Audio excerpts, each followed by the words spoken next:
때는 조선 중기, 선조 임금이 나라를 다스리던 시절, 어느 고즈넉한 시골 마을에 오현필이라는 훈장이 살고 있었습니다. 그는 겉으로는 점잖은 선비의 풍모를 하고 있었으나 그 속은 여우처럼 교활하고 욕심으로 가득 차 있었지요. 오 훈장은 본래 한양에서 소과에 급제한 인재였으나 대과에서는 번번이 낙방에 쓴 잔을 마셔야 했습니다. 결국 출세의 꿈을 접고 고향으로 내려와 작은 서당을 열어 아이들을 가르치며 근근히 살아가고 있었습니다. 하지만 한번 비뚤어진 그의 마음은 좀처럼 바로 서지 못했습니다. 너희들은 모름지기 학문에 정진하여 나라의 동량이 될 군자가 되어야 하느니라. 특히 사사로운 정에 빠져서는 아니 되느니라. 아이들 앞에서는 이렇듯 근엄하게 말하면서도 정작 그의 눈은 온 동네 여인들을 훔쳐보기에 바빴습니다. 특히 그의 음흉한 눈길이 머문 곳은 바로 이웃에 사는 도공 허민준의 아내 연실이었습니다. 연실은 25의 꽃다운 나이로 보름달처럼 고운 얼굴과 버들가지처럼 하늘하늘한 몸매를 지닌 절세 미인이었지요. 그녀의 남편 허민준은 솜씨 좋은 도공이었으나 자기가 만든 도자기를 팔기 위해 집을 비우는 날이 잦았습니다. 서방님, 이번에는 또 얼마나 있다 오시려오? 글쎄, 보름은 좋게 걸릴 것 같소. 요즘 도자기가 잘 팔릴 때 바지런히 다녀와야지. 남편이 집을 비운 사이 홀로 남은 연실의 외로운 마음속으로 오 훈장이 교활한 틈을 파고들기 시작했습니다. 이보시오, 부인. 홀로 계시니 얼마나 적적하시오. 내가 그대의 벗이 되어주겠소. 오 훈장은 온갖 가머니설로 연실을 유혹했고 외로움에 지쳐있던 연실의 마음은 결국 흔들리고 말았습니다. 한편 이 마을에는 죽세공인 엄태우라는 사내도 있었습니다. 그는 30 중반의 나이로 아내와 사별하고 홀로 지내는 처지였지요. 엄태우는 허민준과 같은 장돌뱅이 신세로 장터를 함께 돌며 두터운 친분을 쌓은 사이였습니다. 허민준이 장사를 떠날 때면 엄태우는 가끔 먼저 돌아와 그의 집에 들러 하룻밤 신세를 지곤 했습니다. 오 훈장의 아내 이화영 부인은 40이 넘은 나이에도 기품을 잃지 않은 현모양처였습니다. 그녀는 최근 들어 밤늦게 들어오는 남편의 행동을 수상히 여기고 있었지만 양반 체면상 속으로만 끙끙 앓고 있었지요. 저 영감탱이가 또 어디서 딴짓을 하는 게로구나. 이번에야말로 현장을 잡고야 말 테다. 때는 6월 금음, 장맛비가 억수같이 퍼붓는 칠흑 같은 밤이었습니다. 하늘이 찢어질 듯 천둥이 치고 번개가 번쩍이는 그야말로 귀신이라도 나올 법한 밤이었지요. 오 훈장은 이런 날씨에도 불구하고 마음이 한껏 들떠 있었습니다. 허민준이 장사를 떠났으니 연실이 혼자 있을 것이 분명했기 때문입니다. 그는 상복을 꺼내 입고 그 위에 도롱이를 걸친 채 아내에게 말했습니다. 여보, 돌아가신 어머님 산소가 이비에 떠내려갈까 염려되니 잠깐 다녀오겠소. 아이고, 이 밤중에요. 비가 이렇게 쏟아지는데 너무 위험하지 않겠어요? 효심의 비바람이 대수겠소.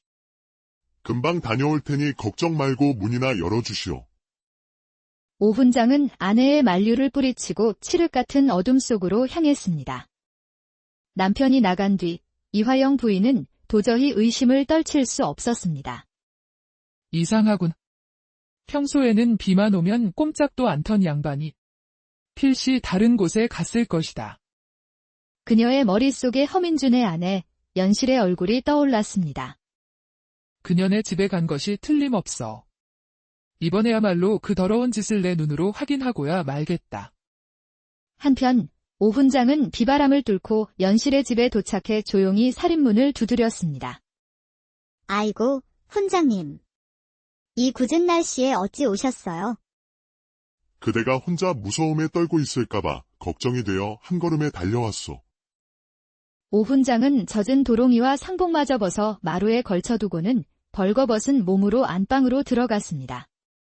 두 사람은 그렇게 빗소리와 천둥소리를 배경 삼아 뜨거운 밤을 보내기 시작했습니다.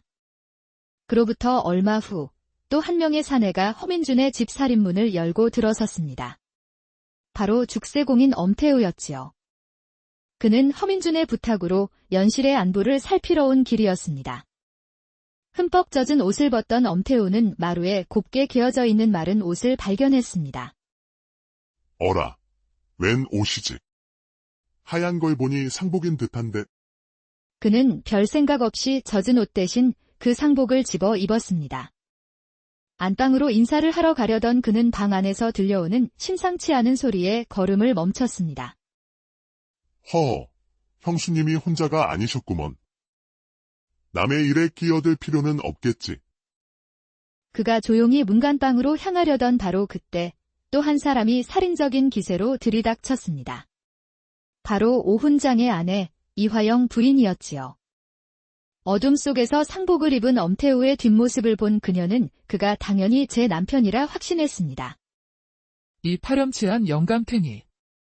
어머님 산소에 간다더니 여기서 이런 기돼지 같은 짓을 하고 있었구나. 이화영 부인은 다짜고짜 엄태우의 옷자락을 잡아채고는 자기 집으로 끌고 가기 시작했습니다. 영문을 모르는 엄태우는 그저 묵묵히 끌려갈 뿐이었습니다. 집에 도착한 이화영 부인은 엄태우를 안방으로 밀어넣고는 분노에 차 자신의 젖은 옷을 벗어 던졌습니다. 어둠 속에서 그녀는 남편과는 다른 낯선 사내에 채취해 순간 당황했지만 오랜 외로움과 분노는 이성을 마비시켰습니다. 엄태우 또한 몇 년 만에 느껴보는 여인의 향기에 정신이 아찔해졌지요. 결국 칠흑 같은 어둠과 쏟아지는 빗소리 속에서 두 사람은 서로를 탐하며 거친 밤을 보내게 되었습니다. 한참의 시간이 흐른 후 이화영 부인은 옆에 누운 사내의 수염을 만져보다가 깜짝 놀라 소리쳤습니다. 아니, 이 수염은 당신 대체 누구시오? 그제야 정신을 차린 그녀는 자신이 엄청난 실수를 저질렀음을 깨달았습니다. 허참, 낯선 사내를 끌고 와서 기운을 쏙 빼놓을 땐 언제고 이제 와서 누군지 물으시오. 엄태우는 이 상황을 이용해 돈을 뜯어내기로 마음먹었습니다.